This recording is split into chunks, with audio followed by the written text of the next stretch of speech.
बिस्मिल्लाहिर्रहमानिर्रहीम। अस्सलाम वालेकुम।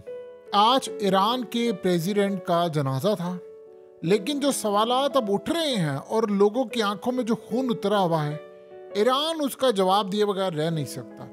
जो शख्स आपकी स्क्रीन पर आ रहा है, आप जानते हैं इसका नाम क्या है? माइकल मलूफ। ये बेसिकली एक सीनियर सिक्योरिटी पॉलिसी एनालिस्ट था पेंटागन में, और अब ये रिटायर हो चुका है। यानी आप ये सोचे, पेंटागन में जो काम कर चुका हो बंदा, जो पॉलिसीज बनाता हो, समझाता हो, थिंक टैंक्स के साथ काम कर चुका हो, वो कोई आम बंदा नहीं होता। अब आप सोचे ज़रा, इस बंदे ने क्या गुफ्तगू की है, वही गुफ्तगू जो इस वक्त सारी दुनिया में होनी चाहिए। उसे कहा, मैं आपसे पूछता हूँ, आप लोग जो कह रहे हैं कि जी खराब मौसम था, फलाना था, ये था, वो था, आप एक बात बताएं कि 3 हेलीकॉप्टर थे एक ही रो के अंदर, और अचानक से पता ये चलता है कि उनमें से एक तबाह हो जाता है। ना कोई इमरजेंसी मेडे कॉल है, ना कोई पीछे एयर ट्रैफिक कंट्रोलर को इन्फॉर्म किया गया है, और आप लोग ये बता रहे हैं कि जी मौसम खराब था। तो मौसम खराब था तो बाकी 2 किस तरह बच गए हैं? अगर मौसम इतना ही खराब था, बाकी अमला भी बच गया है, ये 2 हेलीकॉप्टर भी बच गए हैं, लेकिन प्रेसिडेंट और बाकी जहां पर लोग बैठे थे वो सब कुछ तबाह हो गया है, कैसे? उसने कहा कि मुझे सिर्फ आप एक बात बता दें कि ये ऐसा कैसे मुमकिन है। फिर वो कहता है कि इजराइल की असल में पूरी तरह हमेशा से हिस्ट्री ये रही है वो ऐसे काम करता है। उन्होंने कहा, फौरी तौर पर इजराइल का एक बयान आता है और वो कहता है कि जी, और वो अमेरिकी मीडिया को कहते हैं कि जी हम इन्वॉल्व नहीं है ईरान के प्रेसिडेंट को मारने में। कहते हैं आप सिर्फ इतना बता दें, इसराइल की आप हिस्ट्री उठाकर देख लें, क्या उन्होंने ईरान में घुसकर ऑपरेशन नहीं किए? क्या उन्होंने पाइपलाइंस पर बॉम्ब नहीं मारे? क्या उन्होंने न्यूक्लियर साइंटिस्ट जो हैं ईरान के तबाह नहीं किए? और जिस तरह रिसेंटली रिस्पॉन्स था इजराइल की जानिब से ईरान के हमले पर, यानी आप अंदाजा कर लें कि उन्होंने कहा कि ईरान के अंदर से ही क्या उन्होंने ड्रोन्स उठाकर मारने की कोशिश नहीं की? क्या तब दुनिया को नहीं पता था कि वो कितनी अंदर तक घुसे? चाहे आप दुनिया को जो मर्जी कहते रहे, हमने ड्रोन्स तबाह कर दिए, क्या अगलों ने कोशिश नहीं की? उसने कहा बिल्कुल क्लियरली ये एक चीज थी, और ये क्लियर बता रही है कि ये पूरा प्लान हुआ है, और इतने बड़े पैमाने पर प्लान हुआ है, इतने बड़े पैमाने पर प्लान हुआ है कि कोई उसको नहीं रोक पाया। फिर उन्होंने बड़ी क्लियरली इस बात को कहा। उसने कहा कि देखें, अगर तो ये इंकशाफ हो गया और ईरान ने इस रिपोर्ट को पूरी दुनिया के सामने रख दिया कि इसमें इसराइल शामिल है, तो आप ये बात याद रखिएगा कि आप भूल जाएंगे कि जो ईरान ने हमला पहले किया था, अब जो हमला होगा वो इजराइल को तितर बितर करके रख देगा। क्योंकि अगर ईरान ने इस सारी सूरत हाल को दिखा दिया दुनिया के सामने कि हमारे प्रेसिडेंट को मारा गया है, तो आप ये समझ लीजिए कि इस बार जो ईरान स्ट्राइक करेगा इसराइल पर, वो आप भूल जाएंगे। उसके बाद शायद इसराइल वापस अपना वजूद बरकरार नहीं रख पाएगा, और हम लोग शायद बहुत बड़ा हमला देखने जा रहे हैं। ये असल में जो है ये ईरान के साथ काफ़ी हद तक कनेक्टेड है, और गालिबन पॉसिबिलिटी है कि जिस दावे को उन्होंने किया है कि भाई ईरान एक जवाब देगा, ऐसा लग रहा है कि देखिए, हुआ ये है कि जनाजे पर आए हुए थे बहुत सारे लोग, लाखों लोग। इस टाइम अगर वो ये बात कहते तो ये बिफर जाता मामला, वो छोड़ते ना, वो कहते नहीं काम करे। शायद ईरान इस वक्त सवाल ये है कि काम ये करने जा रहा है कि वो रूस से ऑन बोर्ड होगा, चाइना से, क्योंकि देखिए ईरान के जो आर्मी चीफ हैं उन्होंने इस वक्त ऑर्डर कर दिया है कि इस वक्त इंक्वायरी करें, और तमाम एक्सपर्ट्स को बुला लिया उन्होंने। और उन्होंने इसमें कहा जी अगर आपको रूस से मदद लेनी है रूस से ले, चाइना से लेनी है चाइना से ले, तुर्की से भी मदद ले, जो चीज़ चाहिए करे। और ये ओपन एंड शट केस है, ये बात आप ज़हन में रखिएगा, ये कोई ज़्यादा इतना यानी डिफिकल्ट केस नहीं है। देखिए जो सारा सवाल ये है, और वाकई जो इन्होंने सवालात उठाए हैं वो बड़े सिंपल से हैं। उन्होंने कहा कि आप एक बात बताएं, प्रेसिडेंट का हेलीकॉप्टर है और उसने मेडे कॉल ही नहीं दी, एयर ट्रैफिक कंट्रोलर को बताया ही नहीं है कि यार हमारे साथ ये मसला। देखिए आप मौसम उड़ा रहे होते हैं, खराब होता है, ऐसा तो नहीं है ना कि आप अचानक से मौसम खराब हो गया, 1 सेकंड में खराब हो गया और आप सब कुछ आपका तबाह हो गया। आपका मौसम खराब होता है, आप एक हाइट पर होते हैं, आपको इस तरह की ट्रेनिंग दी जाती है पायलट्स को कि आपने इस खराब मौसम में क्या करना है। और ये जो पायलट्स थे, आप इनका ट्रैक रिकॉर्ड उठाकर देखें, ये तो बड़ी देर के उड़ाते रहे हैं, वो प्रेसिडेंट के पूरे स्क्वाड के अंदर शामिल हैं, वो इन तमाम मराहिल से गुजरते हुए आगे गए। इससे कई ज़्यादा खतरनाक मौसम उन्होंने देखे हैं दुनिया के अंदर, और आप देखें इस सारी सूरत हाल को उन्होंने एक दफ़ा भी, हत्ता के एयर ट्रैफिक कंट्रोलर को वो जो हिदायत देते रहते हैं कि ये मसला हो गया, मेडे कॉल होती है, उन्होंने एक दफ़ा भी नहीं कहा। असल में जब कॉल नहीं आई तो इसका मतलब है कि सारी चीज़ें स्मूथ चल रही थी, और फिर अचानक से मौसम ने सिर्फ एक ही प्रेसिडेंट का हेलीकॉप्टर उसी के ऊपर होना, बाकी दो को कुछ नहीं होता। ये बड़ी अजीबोगरीब बात है। बाकी स्मूथ है, क्या वो इस सारे खेल में शामिल है या उनको पता नहीं चल पाया?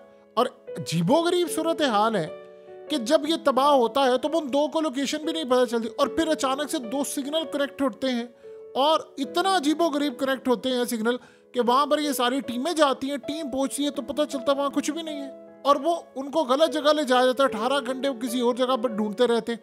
यानी कैसी सूरत हाल थी कि वो बच सकते थे? मुश्किल है, लेकिन कैसी सूरत हाल है कि वो बचा, अगर वो अर्ली चले जाते तो हो सकता कोई मामला बच जाता, या कैसी सूरत हाल है कि वहां पर एविडेंस पड़े हुए थे। ये बात समझने वाली है जो आप इस वक्त समझे।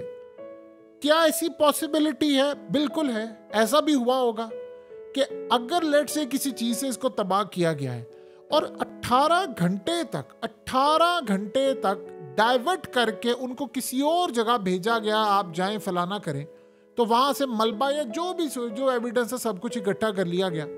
अब सवाल यहाँ पर यह होता है कि लोग कहते हैं कि भाई ऐसा नामुमकिन सा लगता है, क्योंकि एक तो वो आज़रबाईजान के बॉर्डर पर था, यानी बिल्कुल जो साथ मिलता है, लेकिन था तो ईरान की ज़रूरत में ही ना, आज़रबाईजान से आप आए हैं जो एक छोटी सी बात बताइए, अगर ये सारे का सारा मामला वाकई ऐसा है तो क्या अभी हालिया जो एक हमला हुआ है जो ईरान के अंदर से ड्रोन उड़े थे, वो हमला ज़्यादा खतरनाक नहीं था? थोड़ा सा नुकसान ज़रूर हुआ इनकी बेस के ऊपर, उन्होंने तबाह कर दिया। इसका मतलब है कि इसराइल की एक्सेस इतनी है अंदर लेवल तक, अमेरिका ने तो बल्कि यहाँ तक कहा था कि ईरान की मिलिट्री बेस को नुकसान अच्छा खासा पहुंचे, ईरान ने डिनाई किया, उन्हें तस्वीरें भी जारी की, उन्होंने कहा जी नहीं ये ठीक नहीं, चले नाकाम कर दिया। आपके अंदर से ड्रोन उड़े थे ना, उड़कर उन्होंने तबाह किया था ना, इसका मतलब है कि आपके अंदर तक नेटवर्क फैला हुआ है। आपने खुद ही कहा था कि अंदर तक वो फैला हुआ है शर, और उसके बाद आप अंदाजा कीजिए कि इजराइल ने इनकार किया, लेकिन उनके मीडिया ने कहा जी हमने ही हमला किया है। ये एक स्ट्रेटजी होती है उनकी। अजीबोगरीब सूरत हाल है कि मौसम, ये फोगी कंडीशंस क्या इनके लिए पहली दफा थी? फोगी यानी फोग इतनी ज्यादा है जी, फोगी कंडीशंस है। उसने सिर्फ इंपैक्ट डालना था प्रेसिडेंट के हेलीकॉप्टर पर, नहीं बाकियों को कुछ नहीं कहना था उसने। अजीब बात यह है कि जो प्रेसिडेंट के साथ 2 हेलीकॉप्टर थे वो पीछे बता रहे हैं, एक एक लम्हे की अपडेट दे रहे हैं कि अच्छा ये ठीक है, हम स्मूथ जा रहे हैं, आगे चलकर वो कह रहे हैं फलाना कुछ है, लेकिन वो गुजर गए उस रास्ते से क्लियर करके। उन्होंने कहा जी कोई मसला नहीं, वो वहां से गुजर गए, वो पीछे रह गए, उनको तो कोई मसला नहीं है, जबकि सारे एक ही रो में जा रहे थे, वो कैसे गायब हो गया? सवाल यहाँ पर यह है कि अचानक अगर लेट से हम ये चीज कहते हैं कि जी कोई मैकेनिकल फेलियर आ गया था, क्या मेंटेनेंस रिकॉर्ड आपने चेक नहीं किया था बेल 212 का कि भाई क्या सूरत हाल हो सकती है, कोई मसला या फलाना? पायलट का एरर आप चेक करें, क्या ये पायलट इतने थक्कड़ थे कि उनको पता ही नहीं चल पाया? उनके ट्रेनिंग प्रोग्राम देखे, उनके एक्सपीरियंस देखे, ये सारे मंझे हुए पायलट हैं, इस लेवल के हैं कि आप ये सोच रहे इनमें गलती का जो इम्कान है वो 0.000 पॉइंट, यानी आप समझ आगे चलते हुए आप जाएं लेस देन 1% है, 0.00000 आगे तक जाएं 1% से भी कम चांस है कि ये गलती कर सकते हैं। ये इतने हाईली ट्रेंड है। आपको सबसे आसानी के साथ एक चीज पता चल जाएगी, जो रैकेज है वो आपको बता देता है कि भाई ये वो सबसे बड़ा एविडेंस होता है कि हमला कैसे हुआ। आपको कोई जरूरत ही नहीं है, आप रैकेज से बता सकते हैं जब कोई भी चीज उसको हिट करती है, चाहे वो लेजर करे, चाहे वो कोई ड्रोन अंदर से फटे या बाहर से कोई हमला, कुछ भी हो, जैसे भी, वो आपको बता देता है कि किस चीज से हमला हुआ। एक बात अजीबोगरीब है, ईरान अभी तक ये क्यों छुपा रहा है कि ब्लैक बॉक्स कहाँ है? यानी ईरान दुनिया को क्यों नहीं बता रहा कि भाई ब्लैक बॉक्स नाम की कोई चीज भी होती है, नेविगेशन और कम्युनिकेशन जो सिस्टम है वो बताएं इसका क्या है। अब आप बताइए कम्युनिकेशन आखिरी दफा क्या हुई थी, क्या पायलट ने कहा? ईरान मुकम्मल तौर पर इस सारी सूरत हाल को जब सामने देखेगा, एनालाइज करेगा, फिर पता चलेगा। अब माजी के अंदर इस तरह के इंसिडेंट इजराइल ने क्या नहीं किए। देखें अभी हालिया आयतुल्ला अली खामनाई ने क्या बात की।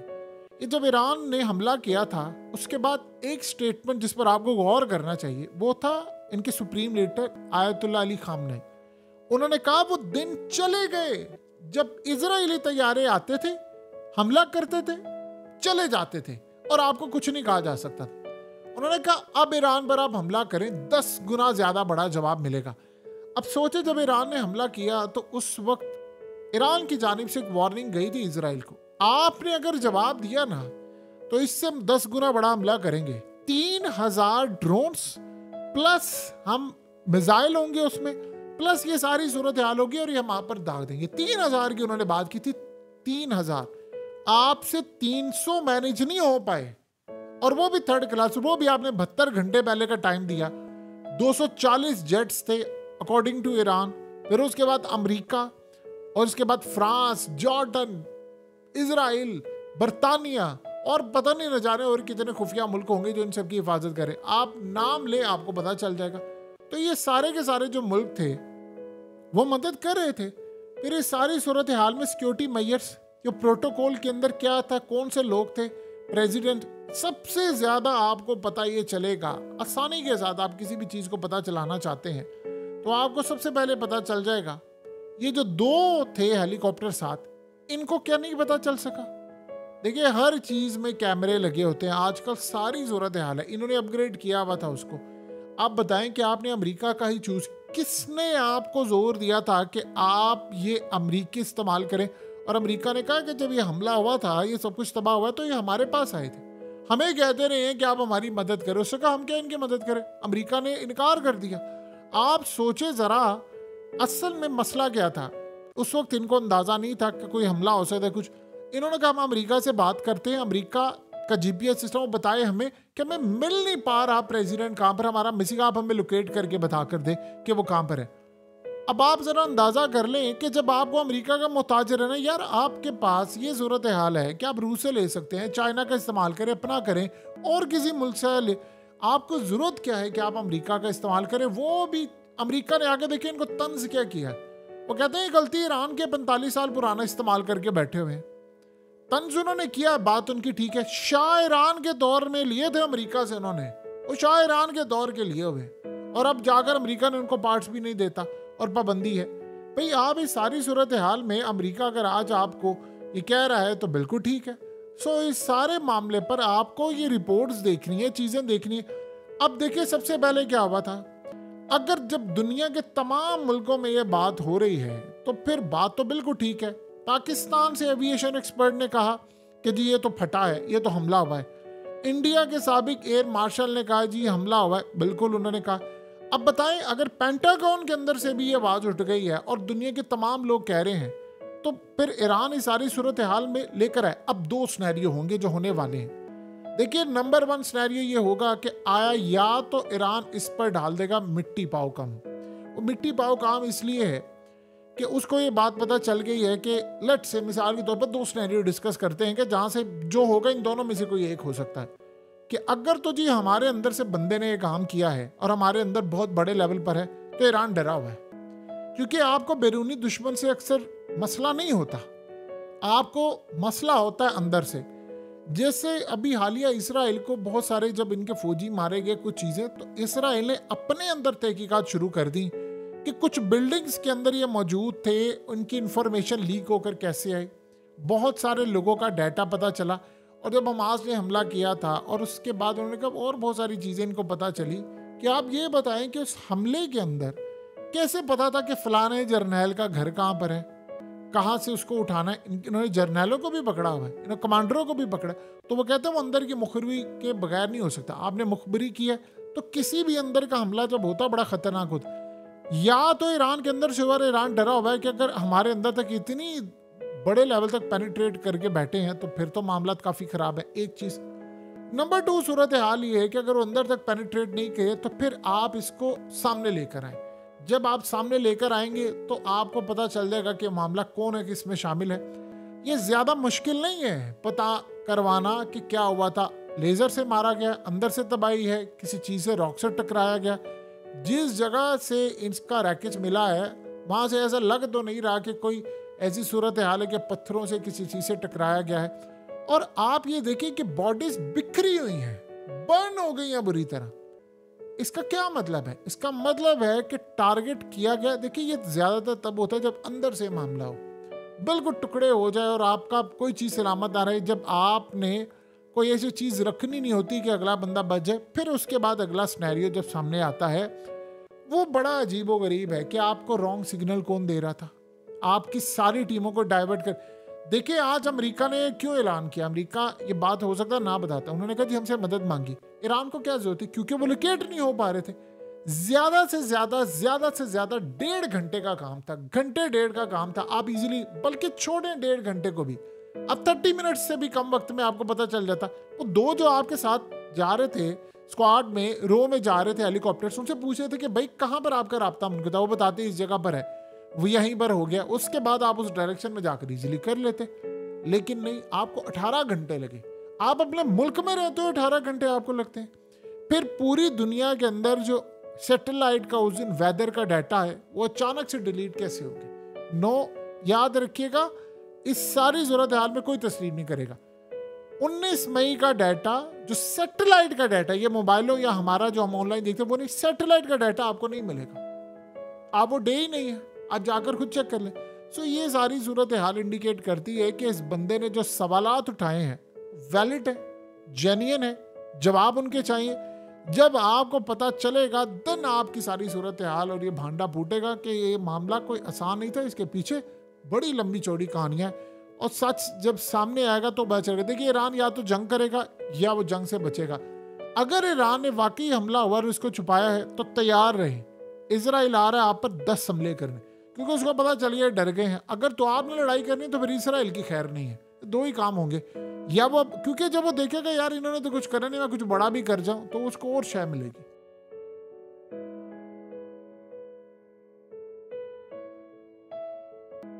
हकीकत टीवी को सब्सक्राइब करना मत भूलें, वीडियो को लाइक करें, शेयर करें और कमेंट सेक्शन में अपनी राय का इजहार जरूर करें।